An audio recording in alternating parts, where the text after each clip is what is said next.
ఫ్యామిలీతో కంటే మనం సెపరేట్ గా హస్బెండ్ తో ఉండడమే బెటర్ అంటారు. చేసుకునేది మగాడిని. ఆ మగాడు నీకు త్రూ అవుట్ నీ లైఫ్ అంతా ఉంటాడనే నమ్మకంతో నువ్వు 7 అడుగులు వేసి పెళ్లి చేసుకున్నావు. పెళ్లి చేసుకున్న తర్వాత he should be your big supporter in your life. If he's your red flag, నువ్వు ఎక్కడికి వెళ్తావు, ఎవరికి చెప్పుకుంటావు?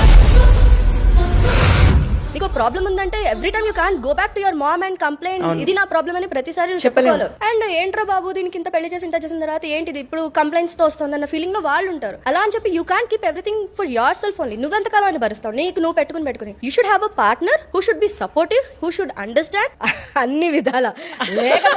మీ హస్బెండ్ సపోర్ట్ ఉంటే అది ఫ్యామిలీలో ఉండొచ్చు, సెపరేట్ గానే ఉండండి, కానీ ఆయన సపోర్ట్ అనేది స్ట్రాంగ్ గా ఉండాలి. ఎగ్జాక్ట్లీ. కంబైన్ లో ఉన్నా సెపరేట్ గా ఉన్నా నీ హస్బెండ్ సపోర్ట్ అనేది ఉండాలి. నీకు అమ్మాయి ఒక ఇల్లు వదిలి వచ్చింది అంటేనే నీ మీద నమ్మకం పెట్టుకుని వచ్చినట్టు. సో నమ్మకం పెట్టుకుని వచ్చినప్పుడు ఎంత రాణిలా చూసుకోవాలి కదా.